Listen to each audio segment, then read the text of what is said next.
আমাদের এখানে চৌমুহনী এবং বেগমগঞ্জ উপজেলার অন্যতম প্রধান সমস্যা হচ্ছে আমাদের জলাবদ্ধতা।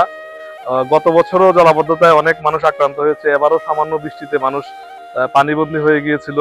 এর প্রেক্ষিতে আমরা জেলা প্রশাসনের জেলা প্রশাসক স্যার এবং আমাদের অন্যান্য বাংলাদেশ সেনাবাহিনী সহ সকলের নির্দেশনা অনুসারে কিন্তু আমরা এই যে উচ্ছেদ কার্যক্রম, আমাদের রেকর্ড অনুসারে উচ্ছেদ কার্যক্রম আমরা হাতে নিয়েছি।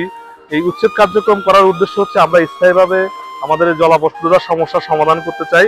এর পাশাপাশি আমাদের এখানে আপনি জানেন যে আমাদের গণিপুর গার্লস একটা স্কুল রয়েছে, এখানে প্রায় 3000 স্টুডেন্ট এখানে যাতায়াত করে। পাশাপাশি চৌমুহনী আছে কলেজে প্রায় 11,000 স্টুডেন্ট এই এখান দিয়ে চৌমুহনী বাজার দিয়ে যাতায়াত করে। তারা যখন হচ্ছে এই বাজারের মধ্যে দিয়ে যাতায়াত করে, এখানে যখন সারাদিন রাত লোড আনলোড হয়, তারা কিন্তু স্বাচ্ছন্দ্যে যাতায়াত করতে পারে না।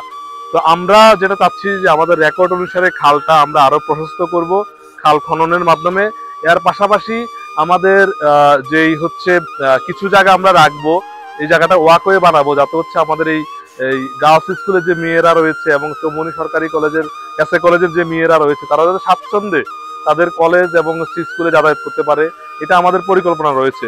এর পাশাপাশি আমাদের কলেজ রোডের মুখে আপনি জানেন যে সব সময় যানজট লেগে থাকে এবং এই স্টুডেন্টদের কিন্তু সবসময় একটা বড় দাবি রোডের মুখটা যাতে হচ্ছে আমরা ফ্রি রাখতে পারি। এই কারণে আমরা চিন্তা করছি আমরা কিছু অংশ যেখানে উচ্ছেদ করেছি, সেখানে কিছু অংশ জায়গা থাকলে সেখানে আমরা সিএনজির জন্য একটা পার্কিং এর জায়গা আমরা যদি করতে পারি, তাহলে আমাদের কলেজ রোডের মুখে যেই সমস্যা সেটাও সমাধান হবে।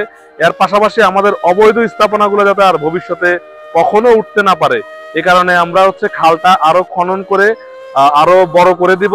এর পাশাপাশি আমরা স্থায়ীভাবে গাইডওয়াল নির্মাণ করবো, যাতে ভবিষ্যতে কেউ হচ্ছে গাইডওয়াল পাস করে তার ভবন সম্প্রসারণ করতে না পারে।